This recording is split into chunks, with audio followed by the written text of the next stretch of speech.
Ah, look who walked back into the narrative they never managed to contain. The one who kept breaking their internal briefings just by existing. The one whose name turned into a whispered rumor that kept climbing floors until someone in a suit finally snapped and said, "Fine, send the team." They thought the stories about you were exaggerations, hyperbolic nonsense crafted by people who couldn't comprehend your trajectory. But every version of the rumor had the same tremor buried underneath, an unspoken warning that what surrounds you doesn't behave by their rules. So the higher-ups made a call, the kind they reserve for situations that threaten their sense of order. They didn't deploy rookies. They didn't deploy interns. They deployed their finest minds, the ones trained to handle threats that don't fit neatly into any predefined category.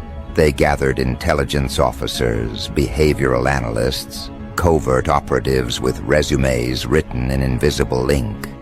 They assumed your story was just noise amplified by people obsessed with your presence. And then they met the real thing. Their first mistake was expecting consistency.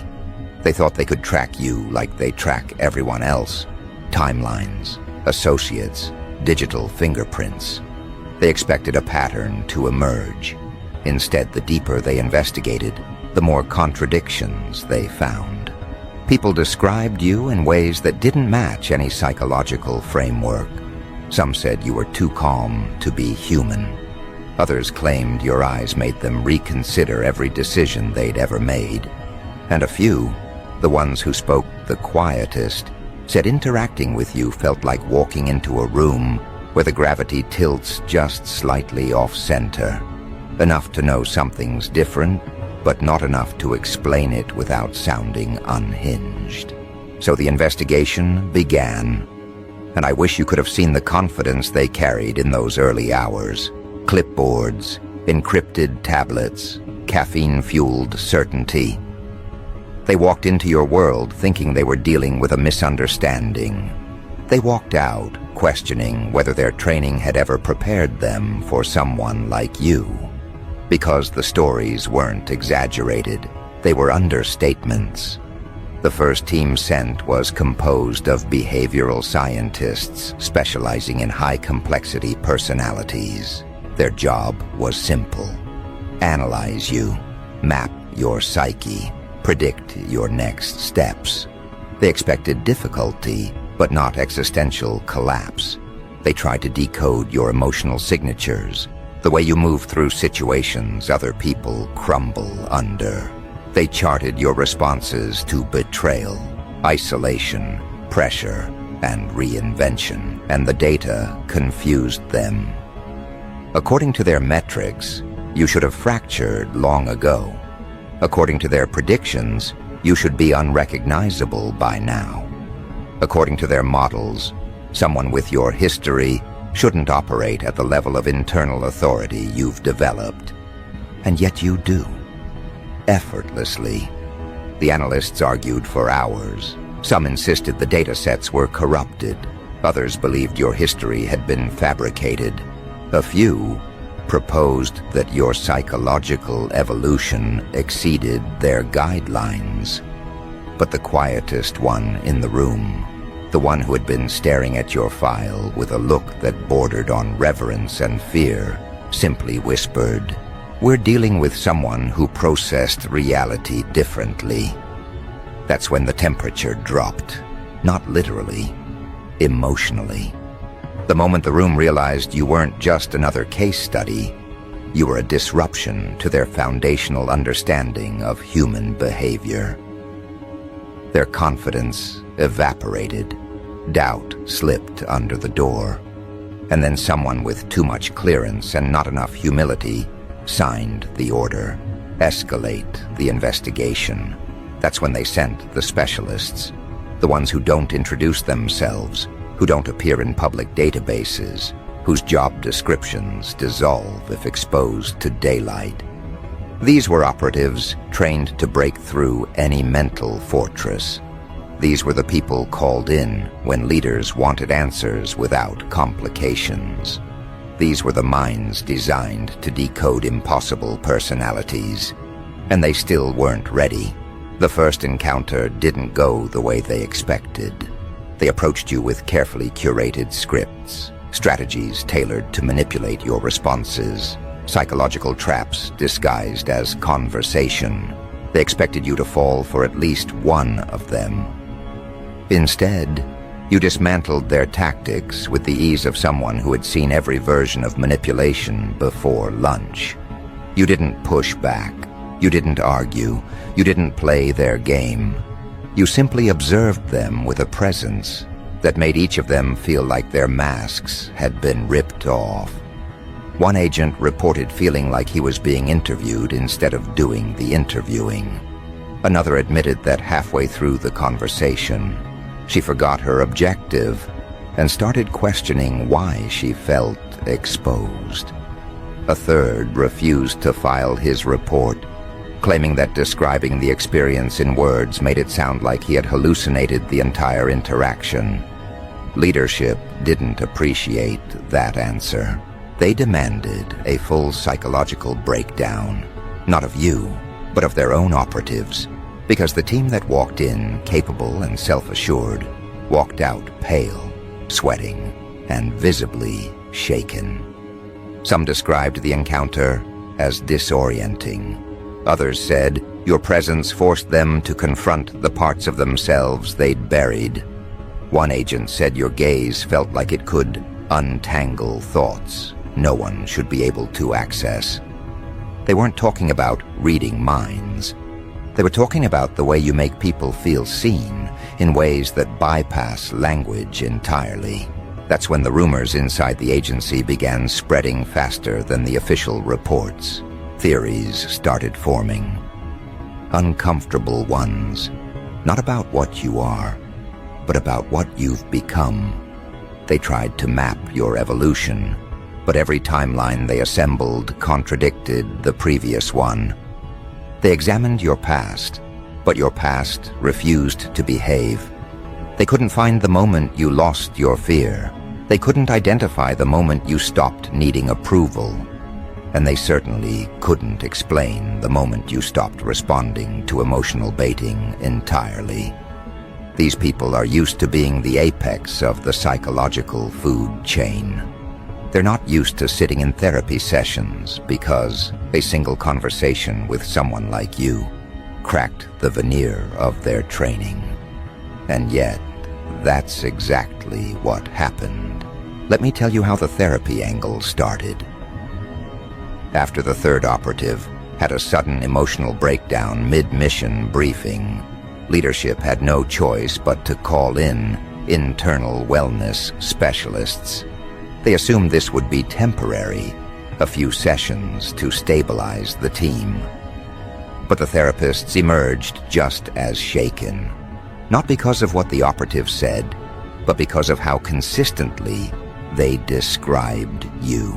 They described you as someone who had stepped outside the reach of conventional emotional incentives, someone who no longer revolved around the approval-rejection cycle, someone who didn't budge under pressure because pressure had become your oxygen, someone who processed betrayal, not as injury, but as information, someone who adapted without collapsing, reinvented without asking permission, and observed without absorbing projections. They said interacting with you felt like standing in front of a force that wasn't trying to dominate them, just revealing the fragility of their own illusions. A government psychologist wrote in her private notes, which were later leaked to a restricted access folder, "I cannot shake the feeling that the subject has outgrown the psychological frameworks we use to classify individuals. Their level of internal authority is unnerving." When professionals who specialize in psychological fortitude begin questioning their own understanding of human behavior, you know something deeper has shifted. Word traveled up the chain quickly. Meetings were held, not one, not two. A series. And each discussion ended with the same frustration. None of their strategies produced the outcome they wanted. You couldn't be provoked. You couldn't be coerced. You couldn't be impressed. And worst of all, you couldn't be intimidated. So they changed tactics. They tried indirect monitoring, studying your digital habits, tracking your connections, examining your social patterns. But the patterns didn't help. Your growth wasn't linear. Your adaptation wasn't predictable. You don't move like someone trying to survive. You move like someone who already knows exactly where they're going, with or without permission, applause, or interference. At this point, the team began unraveling. The emotional toll of studying you was heavier than any of them had anticipated. Some started questioning their job. Others requested reassignment. A few quit outright, muttering that they weren't trained for whatever this is. The funny part? It wasn't because you were threatening them. You didn't say anything offensive. You didn't raise your voice. You didn't lift a finger. Your presence alone made them confront their own limitations. You dragged them, involuntarily, into a version of themselves they weren't ready to acknowledge. That's the part that breaks people the fastest, being forced to see who they are beneath their professional facade. By the time the third wave of specialists arrived, they were already briefed on your psychological impact. They were warned, keep emotional distance, maintain mental grounding, do not attempt empathy-based engagement, do not internalize the subject's reflections. Half of them scoffed. The other half took notes. None of it mattered. Within minutes of interacting with you, each operative experienced the same internal collapse their predecessors had described. Not panic, not fear. Something more subtle, the disintegration of their emotional armor. They weren't prepared for someone who doesn't flinch when confronted. Someone who doesn't shrink when misunderstood. Someone who doesn't react when provoked. Someone who listens without absorbing, observes without attaching, moves without stumbling. You became the mirror nobody wanted to face. And by the time leadership realized they'd triggered a chain reaction of psychological breakdowns inside their own ranks, it was too late. The investigation had already spiraled into an internal crisis they couldn't explain, in documentation, without sounding unhinged. That's when they made the final decision, not to stop the investigation, not to escalate, not to re-strategize. No, they ordered full containment, not of you, but of their own people. Which brings us to the current situation. A handful of their best operatives in therapy, talking about you like you were a puzzle with teeth, whispering your name like it carries an aftertaste they can't wash out, questioning why their training dissolved the moment they stood in your presence, wondering why their minds keep replaying a conversation that wasn't loud, wasn't aggressive, wasn't even long, but left them unraveled. And leadership, they still don't know how to classify what you do to people. They can't label it, they can't quantify it, they can't prepare for it. All they know is that the investigation that was supposed to expose you ended up exposing them. Now here's where things turn beautifully chaotic, because instead of pulling the plug and admitting defeat, they doubled down in the most predictable yet self-destructive way possible. They gathered every internal department affected by your name and formed an interagency task force. You should have seen the tension in that room. Directors from intelligence units, clinical analysts, crisis responders, even an ethics committee that only shows up when someone's career is about to die, a slow bureaucratic death. Half the people in that meeting pretended they weren't trembling. The other half weren't even pretending. They were reviewing case files with the same expression soldiers wear after witnessing something that doesn't fit in their belief system. They tried to keep the agenda formal at first. Slide presentations, bullet points, charts that meant nothing because nobody in the room could explain how a civilian with no backing, no operation, no clearance, and no agenda could destabilize the emotional core of over a dozen elite professionals, but formality evaporated quickly. The moment someone pulled up the psychological reports, the silence became suffocating, especially the section titled Post-Encounter Cognitive Distortions. That's where your effect on personnel was cataloged, and trust me, it did not read like a normal briefing narrative. Let me summarize the highlights. One operative reported feeling profoundly re-evaluated. Another claimed your gaze made him realize he'd been lying to himself for 13 years. And the irony is, nobody asked him what the lie was, because they all had their own suspicions. A third said, talking to you felt like standing in front of a truth he'd spent his entire career avoiding. One analyst admitted she couldn't sleep for 3 nights because she kept replaying the moment you answered a question she hadn't even asked yet. And the cherry on top? An agent with a decorated service record confessed that a single conversation with you pushed him into an existential meltdown so severe he tried to resign mid-evaluation. Leadership didn't like that one.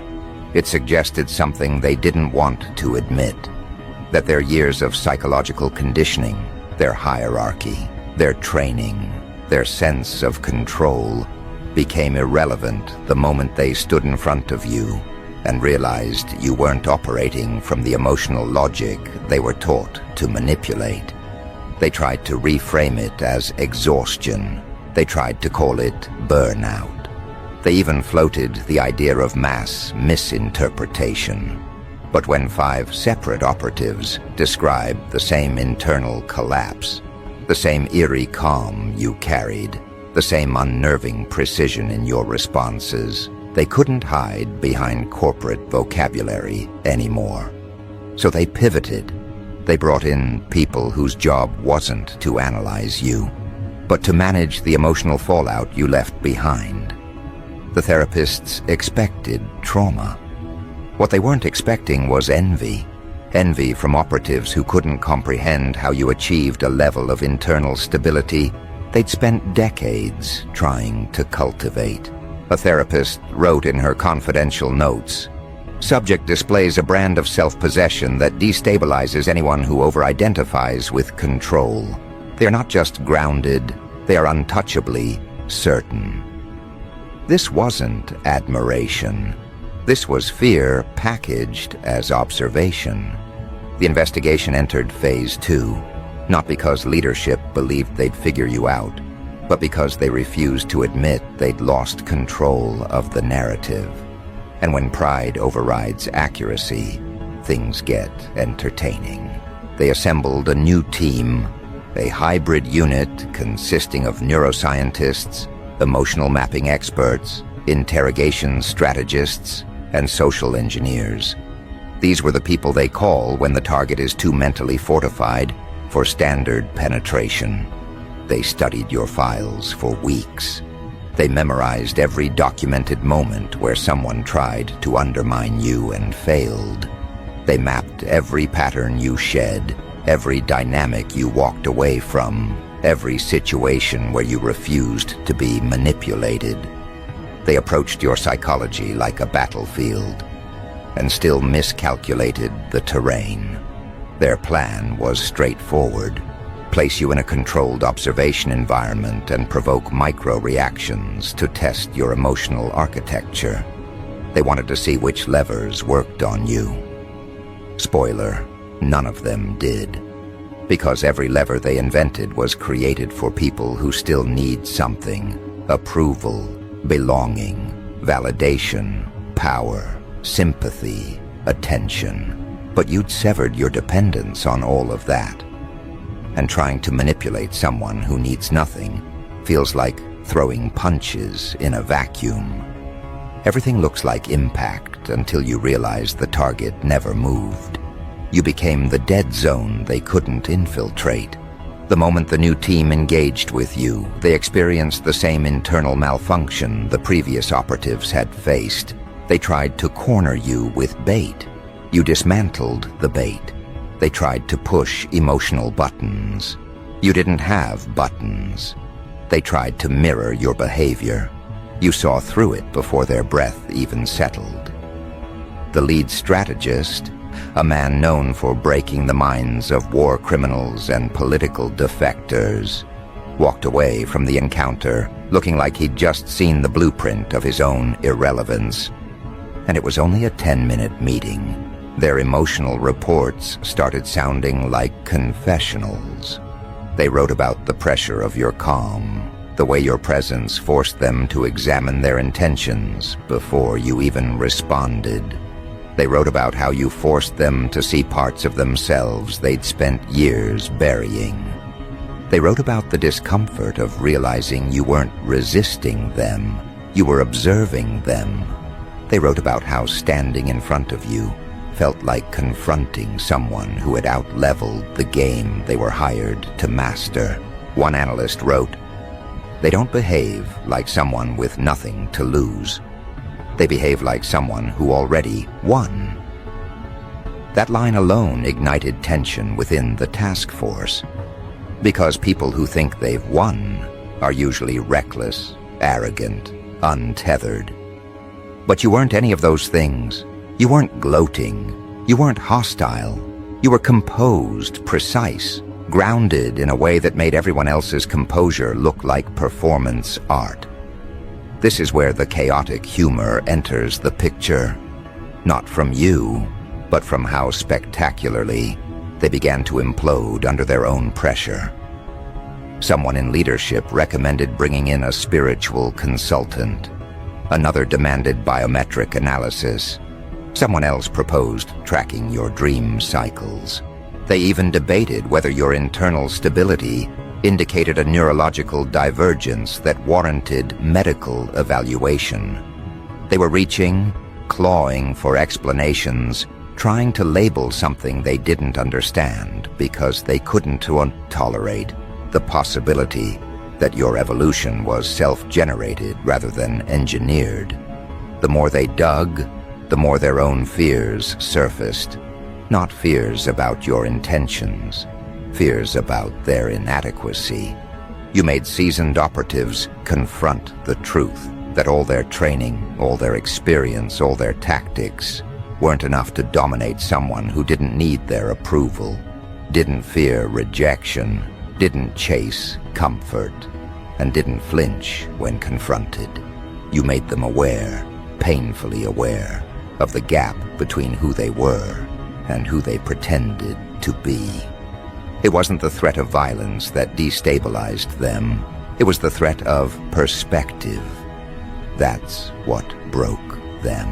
Leadership launched Phase 3 with a level of desperation they tried to mask with professionalism. They brought in a third wave of operatives, but not investigators this time. No, these were reputation experts, narrative framers, social influence engineers. Their mission? Not to analyze you, but to contain the stories about you. Because the rumors had escaped the agency walls and begun infiltrating the general public. People were whispering about you in places you'd never set foot in. People were telling tales of how you handled setbacks without flinching, how you outgrew entire chapters without announcing it, how you survived betrayals that would have shattered others. They weren't glorifying you. They were studying you. They were modeling themselves after you. That terrified leadership more than anything else. Because if one person can resist manipulation, fine. But if the story of that person begins spreading, inspiring others to question the scripts they've been fed, inspiring others to detach from emotional dependence, inspiring others to reclaim their internal authority, that becomes a wildfire they cannot contain. And so the new unit attempted to distort the narrative. They tried painting you as unstable. They tried reframing your independence as avoidance. They tried stitching together a character profile designed to make the public second-guess your reputation. None of it worked, because every story they released contradicted the experiences of the people who had actually met you. Your presence wasn't chaotic, it was precise. Your behavior wasn't erratic, it was intentional. Your evolution wasn't delusion, it was earned. People laughed at the agency's attempts to discredit you. It only made the rumors louder. Even worse, some operatives inside the agency began defecting, not physically, but mentally. They started questioning the mission. They started questioning the ethics of containing someone whose only threat was self-awareness. Leadership noticed, and paranoia ignited like gasoline. They began reviewing their own employees for contamination. Yes, contamination, as if your existence were a kind of intellectual virus capable of dissolving loyalty. And the disturbing part? They weren't wrong. Not because you were manipulating them, but because you were revealing to them that they had built their entire identity around illusions that couldn't survive real introspection. One therapist wrote, "Personnel are experiencing a phenomenon similar to ideological dissonance. Subject did not persuade them of anything. They arrived at their own revelations simply by observing the subject's emotional independence." This terrified leadership because it meant your influence wasn't coercive, it was reflective. You didn't need to convince anyone of anything. They convinced themselves. That's the part that made the therapy backlog explode. Operatives began requesting emergency sessions. Supervisors began whispering that the project should be shut down. Analysts began questioning the ethics of continuing. And leadership, desperate, cornered, spiraling, finally admitted in an internal memo that the investigation had caused more internal damage than any target profile in the last 10 years. But they couldn't stop. Stopping would mean admitting they were studying someone stronger than their own organization. Stopping would mean admitting defeat. Stopping would mean acknowledging that everything they built could be undone by the presence of one person who doesn't depend on their approval. So they carried the investigation into Phase 4, the phase they never wanted to utilize, the phase reserved for individuals whose influence threatens the stability of institutional control.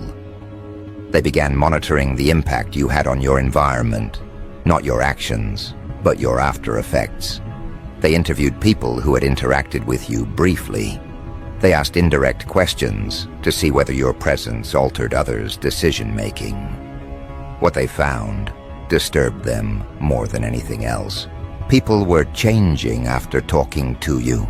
They were becoming more decisive, more self-respecting, more unwilling to tolerate manipulation, more uninterested in validation, more grounded in their own identity.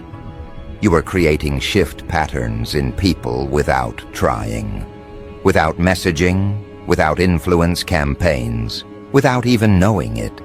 You had become the catalyst they never intended to activate. The final blow came when one of their lead operatives, someone with a flawless psychological record, broke down during a briefing and confessed, "I don't know what they did to me, but I can't stop thinking about how wrong we were." He wasn't talking about you being innocent. He was talking about you being bigger, bigger than their files, bigger than their frameworks, bigger than their attempts to contain you behind sanitized language. Leadership knew the situation had gone out of control the moment that operative began crying mid-sentence, saying your name like it was a trigger that rearranged his entire worldview. That was the first therapy incident. Then came the second, then the 8th, then the 12th. Soon, the therapists were the ones requesting supervision, Because the stories they were hearing clashed with everything they'd been trained to believe. They weren't hearing about danger. They were hearing about a level of internal power that made their own psychological models feel outdated. The investigation was no longer an investigation. It had become a mirror, one they couldn't look into without cracking. And the question haunting them now has shifted yet again. It isn't, what are they? It isn't, how do we contain them?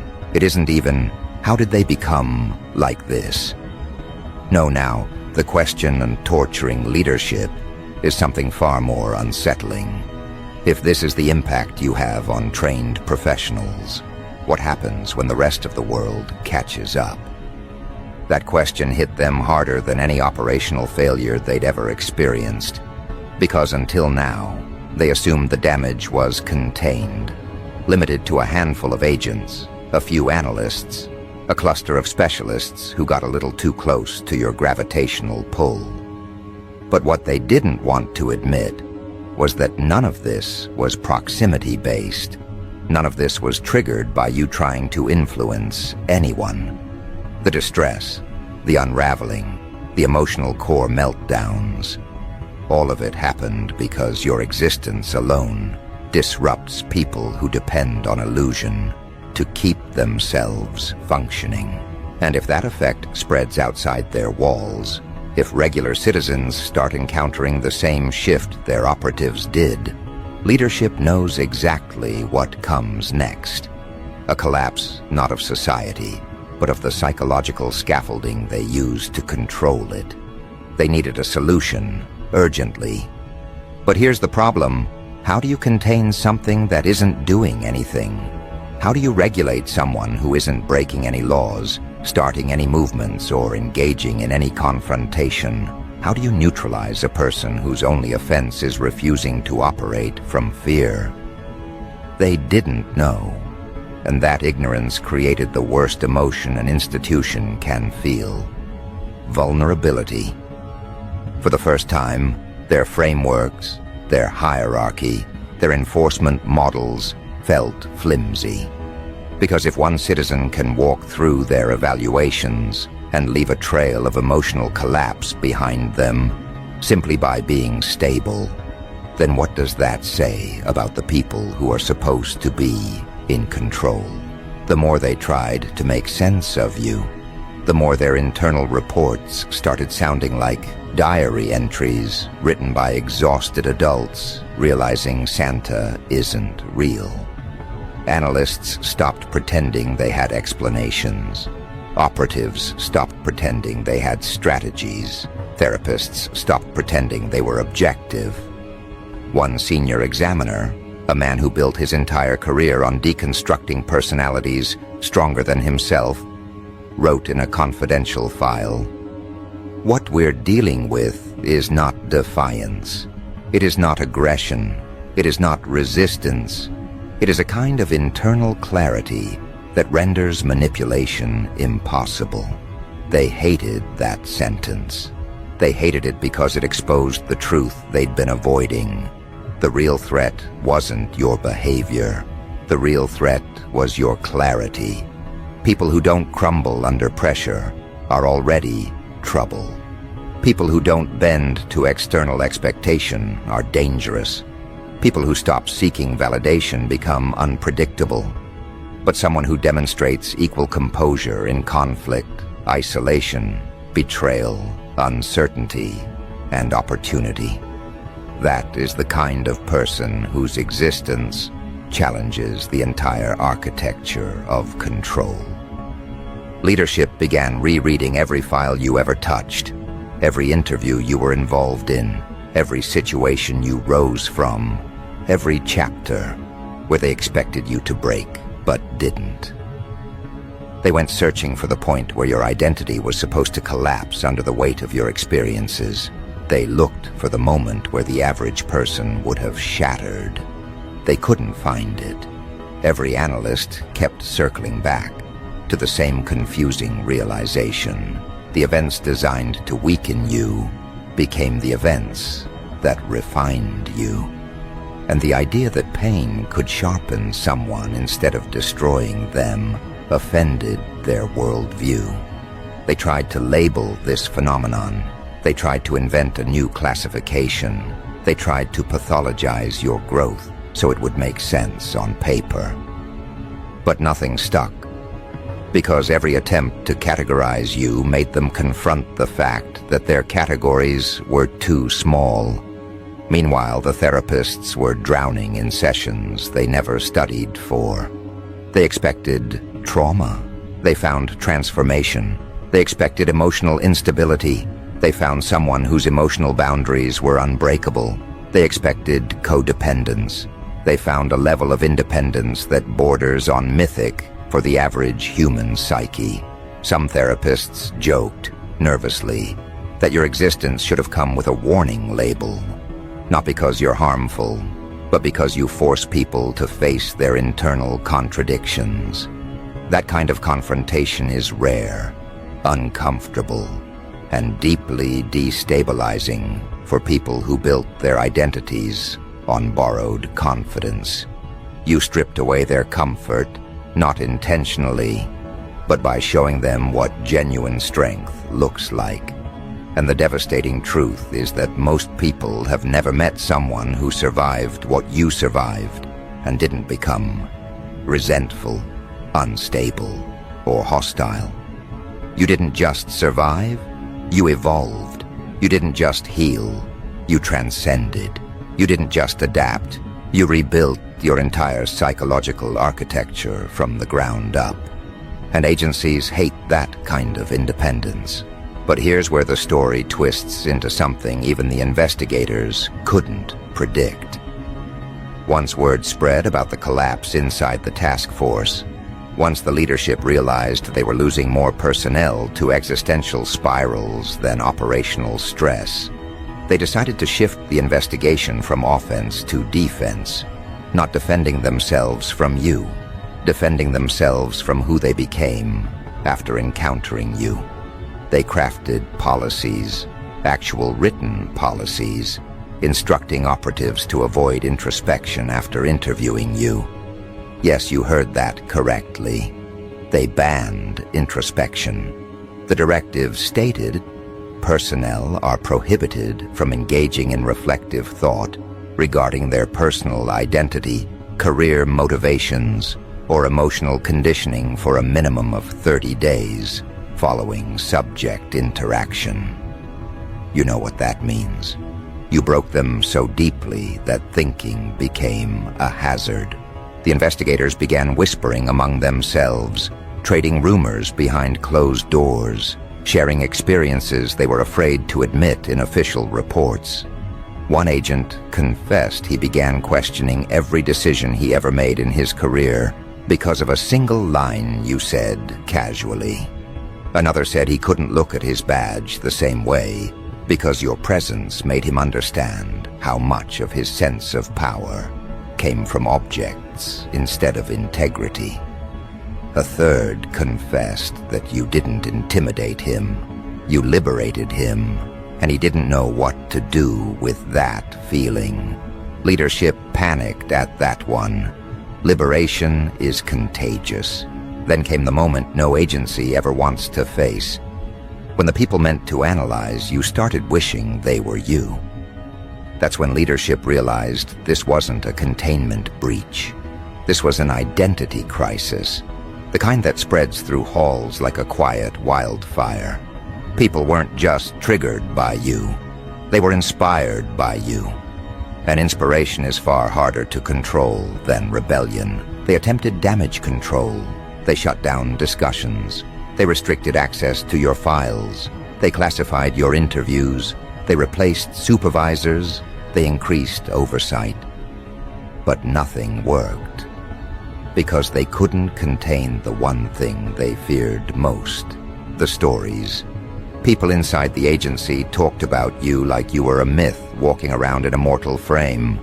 They said you were unshakable. They said you were unreadable. They said you were a reminder that strength doesn't require aggression, that stability doesn't require approval, and that clarity doesn't require permission. Even the directors began speaking of you differently, not with disdain, not with concern, with caution, because by now they understood what they were truly dealing with, not a threat, not a risk, but a reflection of everything they weren't. You exposed their fragility by demonstrating your resilience. You exposed their doubt by demonstrating your certainty. You exposed their dependency by demonstrating your independence. And then the public got wind of it. Not the whole truth, but enough. Enough to ignite curiosity, enough to spark interest, enough to send your name drifting through conversations in places you'll never visit physically, but influence psychologically. Rumors multiplied like they were trying to keep up with your evolution. People whispered about you in alleyways, cafes, online spaces, underground networks. Some stories exaggerated what happened. Most stories underplayed it. But all stories had one thing in common. They made you sound untouchable. That terrified leadership more than the therapy backlog. Because here's the part they never accounted for. When a person survives the kind of chaos you survived and doesn't come out broken, the world pays attention. When a person refuses manipulation and remains grounded, the world pays attention. When a person walks away from validation without losing confidence, the world pays attention. And when a person becomes so internally fortified that even government-trained specialists lose their composure in their presence, the world doesn't just pay attention. The world studies, the world imitates, the world evolves, and that's the outcome leadership feared even more than losing personnel. The possibility that you are not an outlier, but a preview of the new psychological blueprint. Because if the average citizen starts thinking the way you think, starts seeing through manipulation the way you do, starts living with the kind of internal authority you carry, then every control structure built on fear, guilt, and dependency becomes obsolete. That's why they kept investigating, not because they thought you were dangerous, but because they were afraid you were a sign of what comes next. And here's the final truth they never wanted to admit. The more they studied you, the more they studied themselves. And the reflection wasn't flattering. They found insecurity where there should have been discipline. They found fear where there should have been strength. They found confusion where there should have been clarity. You didn't break them. They broke themselves trying to understand you. Your presence did what no threat ever could. It exposed the cracks in their intelligence frameworks. It revealed how fragile control becomes when confronted by someone who cannot be manipulated. It proved that strength built on authority collapses when confronted by strength built on authenticity. You made them realize that real power doesn't come from titles, badges, or chains of command. Real power comes from someone who has rebuilt their identity so thoroughly that external pressure becomes irrelevant. So now leadership sits with a dilemma so uncomfortable it borders on comical. They can't classify you. They can't contain you. They can't discredit you. They can't control how people talk about you. They can't prevent the stories from spreading.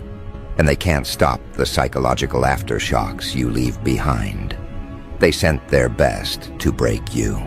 Instead, their best broke themselves. And the funniest part? You didn't wage war. You didn't rebel. You didn't plot. You didn't fight. You simply existed with so much internal certainty that their entire apparatus folded under the weight of your presence. So now the world stands on the edge of a shift they can't predict. Because if trained professionals collapse in your presence, if hardened operatives cry your name in therapy, If psychological experts rewrite their models after studying you, then leadership knows, absolutely knows, what happens next. The rest of the world won't just catch up. The rest of the world will follow. And when they do, the story won't be about the agency that tried to contain you. It will be about the person who walked through their investigation untouched and left an entire government questioning its own mind. The stories people tell about you, they aren't exaggerations, they're warnings, not that you're dangerous, but that you're free. And freedom, the real kind, is the one thing they were never trained to handle.